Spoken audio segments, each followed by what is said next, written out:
Hello friends. जब आप pregnancy के लिए प्लान करते हैं तो जितना एक स्त्री रिस्पॉन्सिबल होती है प्रेगनेंसी को कंसीव करने के लिए, उतना ही एक पुरुष भी रिस्पॉन्सिबल होता है। 50% पार्टनर होता है इस प्रेगनेंसी को रखने में पुरुष। तो आज हम बात करेंगे कि क्या ऐसे पैरामीटर्स होते हैं जो हमें ध्यान रखना चाहिए, किस तरह हम सीमेन का जो रिपोर्ट आता है उसे हम पढ़ सकते हैं। नमस्कार, मैं डॉक्टर दिव्या टेकानी, सीनियर कंसल्टेंट और लैप्रोस्कोपिक सर्जन, स्वागत करती हूँ आपका अपने चैनल पर। आज हम बात करेंगे सीमन एनालिसिस रिपोर्ट की। वैसे तो सीमन एनालिसिस रिपोर्ट आपको सेल्फ एनालिसिस नहीं करना चाहिए, क्योंकि ये आपके कुछ स्टैंडर्ड्स के अकॉर्डिंग होती है और आपको डिसाइफर करना मुश्किल हो सकता है। आपको अपने डॉक्टर को ही दिखाना चाहिए, पर फिर भी आपको रफ आइडिया आ जाए कि ये नॉर्मल है कि नहीं। इसलिए मैंने ये वीडियो बनाया ताकि आपको बेसिक जो लाइन्स होती हैं उसके अकॉर्डिंग पता पड़ सके कि आपका ये सीमन एनालिसिस का जो रिपोर्ट आया है वो नॉर्मल है कि नहीं।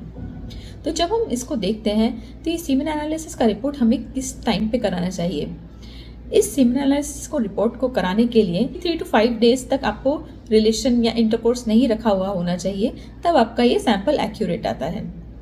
3 to 5 डेज का इसलिए इम्पोर्टेंस है कि जिन पुरुषों का अगर बाई चांस काउंट कम है या वॉल्यूम कम आता है, तो अगर वो फ्रीक्वेंट सैंपल्स प्रोड्यूस करते हैं, तो जब आपने सीमन एनालिसिस के लिए रिपोर्ट के लिए सैंपल दिया है तब ये आपका फॉल्स लो आ सकता है। मतलब उसी टाइम पे उस सैंपल के ड्यूरेशन में ही आपके स्पर्म्स और वॉल्यूम कम आ सकती है।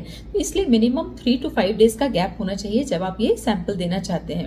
अब जो इसकी नॉर्मलिटी की क्राइटेरिया होती है कि किस लिमिट्स के हिसाब से हम इसे नॉर्मल कहते हैं, वो होती है WHO स्ट्रिक्ट गाइडलाइंस के हिसाब से। तो WHO क्राइटेरिया के हिसाब से अगर हम इसकी जांच करें तो सबसे पहले बात होती है वॉल्यूम की। अगर हम वॉल्यूम की बात करें तो अगर आपका सीमन का जो आपने सैंपल दिया है वॉल्यूम 1.5 ml से ज़्यादा है, तो हम कह सकते हैं कि ये सीमन का वॉल्यूम नॉर्मल है। फिर उसके बाद में बात करते हैं स्पर्म काउंट की। जो आपने सैंपल दिया है उसमें 39 मिलियन से ज़्यादा स्पर्म्स है पूरे सैंपल में, तो उसे हम नॉर्मल कहते हैं। और अगर हम पर ml की बात करें तो पर ml में 15 ml से ज़्यादा स्पर्म्स अगर हैं तो वो नॉर्मल होती है। अब इन स्पर्म्स में भी कितना हलन चलन है उसके हिसाब से भी हम डिसाइड करते हैं कि ये रिपोर्ट नॉर्मल है कि नहीं। तो अगर हम हलन चलन की बात करें या मोटिलिटी की बात करें तो मोटिलिटी 2 टाइप की होती है, प्रोग्रेसिव मोटिलिटी और non progressive motility. Progressive motility का मतलब होता है कि एक स्पर्म जो है अगर एक पॉइंट से लेकर दूसरे पॉइंट तक जाता है या आगे बढ़ता है तो उसे हम प्रोग्रेसिव मोटिलिटी कहते हैं। और नॉन प्रोग्रेसिव मोटिलिटी का मतलब होता है अगर एक स्पर्म वहीं पे ही गोल गोल घूम रहा है या उसी जगह पे वाइब्रेट हो रहा है तो उसे हम नॉन प्रोग्रेसिव मोटिलिटी कहते हैं। अगर आपकी प्रोग्रेसिव मोटिलिटी 32% से ज़्यादा आती है तो ये सीमन एनालिसिस की रिपोर्ट एकदम नॉर्मल है। और हम टोटल मोटिलिटी की बात करें, जो कि जैसे मैंने आपको बताया progressive motility plus non progressive motility दोनों के एडिशन से बनती है, तो अगर ये 40% से ज़्यादा आती है तो ये आपका सीमन एनालिसिस का रिपोर्ट नॉर्मल है। उसके अलावा एक बात होती है मॉर्फोलॉजी की। मॉर्फोलॉजी मतलब कि स्पर्म का आकार कैसा है। अब स्पर्म का अगर हम आकार की बात करें तो स्पर्म का एक हेड होता है, एक मिडिल पीस होता है और एक टेल होती है। तो अगर इस मॉर्फोलॉजी के हिसाब से हम देखें तो इसका एक क्राइटेरिया होता है जिसे हम पुर्गर स्ट्रिक्ट क्राइटेरिया कहते हैं। अगर आपके सैंपल में 3% भी नॉर्मल स्पर्म है तो आपके सैंपल को नॉर्मल कहा जाएगा। कितनी बार हम सीमन सैंपल में अगर 40% एबनॉर्मल स्पर्म्स, 50% एबनॉर्मल स्पर्म्स आते हैं तो हम ये देख के डर जाते हैं। इसलिए इस वीडियो का इंपॉर्टेंस है कि अगर आपने अपने सीमन सैंपल में एबनॉर्मल स्पर्म्स देखे हैं तो डरने की बात नहीं है। अगर 3% भी नॉर्मल स्पर्म्स आते हैं तो WHO क्राइटेरिया के हिसाब से वो सीमन एनालिसिस रिपोर्ट नॉर्मल है। इसके अलावा एक क्राइटेरिया कितनी बार ये भी आता है कि वाइटलिटी कितनी है। वाइटलिटी मतलब कि अगर एक स्पर्म वहीं पे पड़ा हुआ है, उसमें हलन चलन नहीं दिख रहा है हमें माइक्रोस्कोप में, इसका मतलब वो डेड स्पर्म नहीं होता है, वो वाइटल है पर उसमें मूवमेंट नहीं है।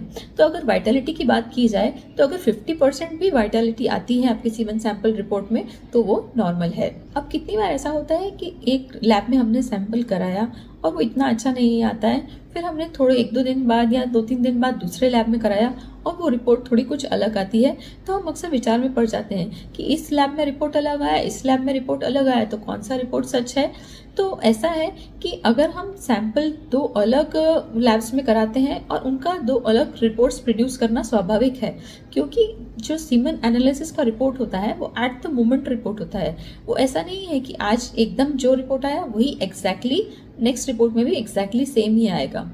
तो ये 2 रिपोर्ट्स का बिल्कुल सेम होना नॉर्मल है और उसमें थोड़ा सा वेरिएशन भी स्वाभाविक है, जो कि हमें 2 रिपोर्ट्स अगर हमने 2-3 दिन के गैप पे कराए हैं तो हमें मिल सकता है। तो सीमेन एनालिसिस हमें कब कराना चाहिए? अगर आप ऐसे कपल हैं जो आप प्रेगनेंसी को ट्राई कर रहे हैं और आपका लगभग 1 वर्ष हो चुका है प्रेगनेंसी को ट्राई करते करते, पर आप कंसीव नहीं कर पा रहे हैं, तब मेल पार्टनर को अपना सीमेन एनालिसिस का रिपोर्ट करा के देखना चाहिए कि उसमें स्पर्म्स प्रॉपर हैं कि नहीं, या दूसरे कुछ एब्नॉर्मलिटीज तो नहीं है। इन कंडीशन में सीमेन एनालिसिस का रिपोर्ट करना बहुत ज़रूरी होता है। इस रिपोर्ट के एब्नॉर्मल आने के बहुत सारे कारण हो सकते हैं, जैसे कोई आपको मेडिकल कंडीशन हुआ, डायबिटीज़ है, बीपी है, या फिर एडिक्शंस हैं, जैसे आप बीड़ी सिगरेट या फिर निकोटीन का यूज़ करते हैं, उसके कारण हो सकता है। रेडिएशन एक्सपोजर बहुत ज़्यादा है, उसके कारण हो सकता है। कई बार ये स्ट्रेस के कारण भी होता है, और कई बार कुछ ना कारण होते हुए इडियोपैथिक भी हो सकता है।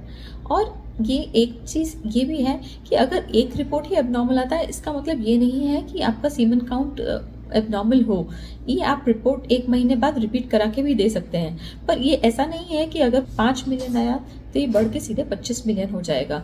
रफली एस्टिमेट उतना ही रहता है, पर डेफिनेटली ये वेरी तो करता है, इसलिए आप 2 रिपोर्ट करा के देखें, तभी आप डेफिनेटिव निश्चय पर आ सकते हैं। और बेस्ट जज तो आपके डॉक्टर ही हैं। तो अगर आपको अपने सीमेन एनालिसिस के रिपोर्ट को जज कराना है, अगर आपके सीमेन एनालिसिस रिपोर्ट को रीड कराना है, तो अपने कंसल्टेंट को कंसल्ट करें, फिर आगे कुछ डिसीजन लें। उम्मीद है आपको आज का वीडियो यूज़फुल लगा होगा। अगर आपको इससे रिलेटेड कुछ और क्वेरीज हैं तो कमेंट करें। प्लीज़ मेरे चैनल को लाइक, शेयर और सब्सक्राइब करें। Thank you.